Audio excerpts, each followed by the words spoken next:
Wiggy, wiggy, oh, wiggy, oh, wiggy. Hold up, wiggy, oh, wiggy, oh, Cause that wiggy, bitch oh, go wiggy. puke when I shoot, it's on mute. That bitch go puke when I shoot, it's on mute. Baik, kali ini saya akan melanjutkan dari penjelasan sebelumnya, yaitu mengenai gambaran umum metodologi yang ada. Nah, di sini menurut Rogers dan Hekus menyatakan bahwa urutan analisis untuk portal bawah tanah di lereng batuan harus merupakan kombinasi dari metode empiris dan analitis, yaitu sebagai berikut. Nah, yang pertama di sini adalah karakteristik lokasi geologi. Yang kedua, stabilitas lereng secara keseluruhan. Yang ketiga, stabilitas lereng di area portal terdekat. Yang keempat itu stabilitas penggalian bawah tanah.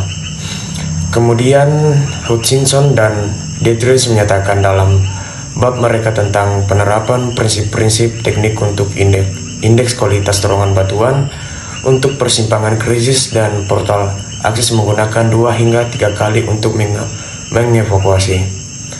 Dan kira-kira faktor tambahan ini dirancang untuk memperhitungkan kompleksitas tambahan dalam dimensi penggalian, derajat kebebasan tambahan, dan kelonggaran dalam metode penggalian. Hai, saya Selva. Saya akan melanjutkan teks dari teman saya yang sebelumnya. Jadi, ini tuh menjelaskan proses pengumpulan data untuk menentukan kebutuhan dukungan tanah untuk lubang bukaan dan pengembangan awal bawah tanah. Teks ini mencakup tahap-tahap seperti riwayat data, studi geoteknik, peta geologi, catatan produksi, data pengurangan kadar air, diskusi dengan personel operasional, dan laporan riwayat hidrogeologi. Teks ini juga menyebutkan beberapa sumber laporan riwayat konsultan geoteknik yang tersedia untuk tahap awal dari 2 tambang bawah tanah di dekatnya. Sayangnya, jeleknya pencatatan atau pengarsipan data dalam bentuk cetak dia menyebabkan sedikitnya informasi riwayat yang tersedia mengenai tambang terbuka yang ada. Namun, terdapat beberapa laporan riwayat konsultan geoteknik yang tersedia untuk tahap awal dari 2 tambang bawah tanah di dekatnya. Nah, selanjutnya yaitu penilaian atau tinjauan stabilitas tambang terbuka. Nah, di sini seorang insinyur dari Newmont meninjau stabilitas tambang terbuka. Tinjauannya itu meliputi beberapa hal. Yang pertama, penilaian terhadap kondisi jalan. Yang kedua, penilaian stabilitas bandel atau bone stability dalam bahasa Inggrisnya. Nah, di sini bone stability yang dimaksud adalah struktur tanah yang menyerupai bendungan. Nah, yang ketiga yaitu batas jalan di sekeliling dan jalan di sekitar jenjang yang dapat diakses.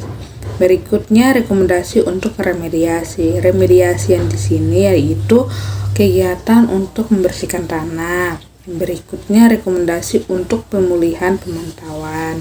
Yang selanjutnya itu penilaian stabilitas jangka panjang dari pit untuk masuk kembali.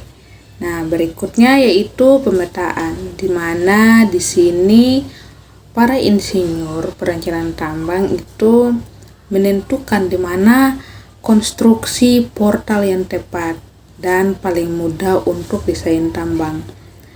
Langkah selanjutnya yang dilakukan yaitu memvalidasi area-area tersebut melalui pemetaan pit dan pemetaan struktur yang lebih rinci.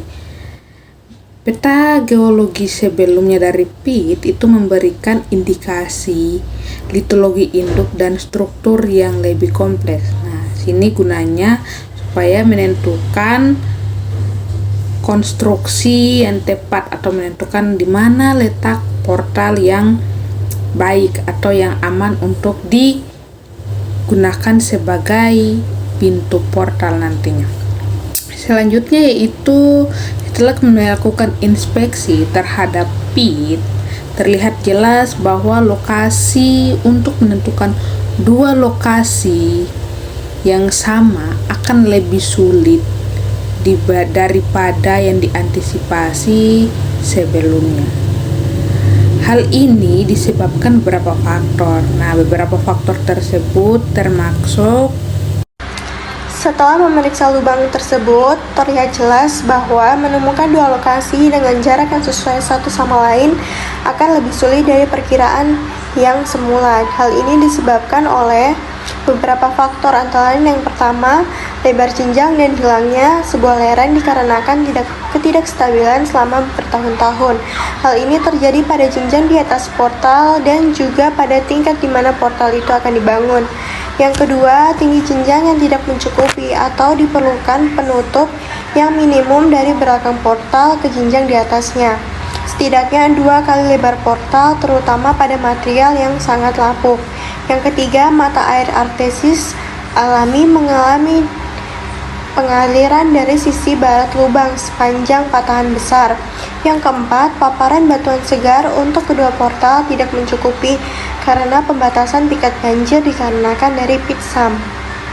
Satu portal akan dibangun di dalam batuan yang lapuk hingga segar, dan masalahnya adalah menemukan posisi yang lebih menguntungkan untuk portal kedua di dalam material yang sangat lapuk. Setelah 2 lokasi yang cocok ditemukan dan divalidasi dengan insinyur perancangan, maka program pemetaan rinci dilakukan di 2 lokasi portal. Data pemetaan dilakukan secara manual dan selanjutnya akan dinilai.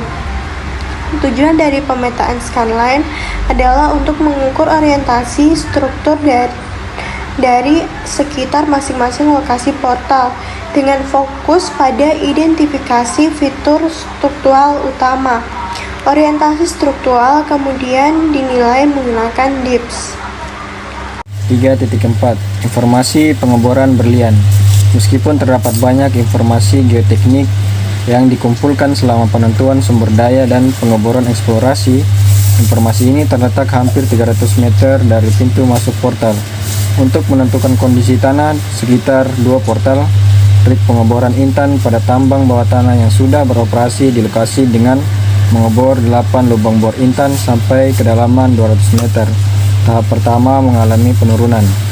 Lokasi lubang bor tersebut ditunjukkan pada nomor 2 atau pada gambar 2. Kontraktor pengeboran berlian pada tambang bawah tanah.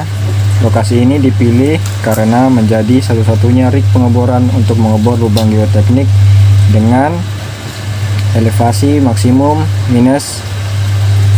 dengan kemiringan maksimum minus 10 derajat, dengan mengupasi lubang keluar dari dalam lubang sepanjang garis kemiringan dan memberikan luasan maksimum terhadap kondisi tanah yang diharapkan dibandingkan dengan lubang pengeboran dari permukaan tanah.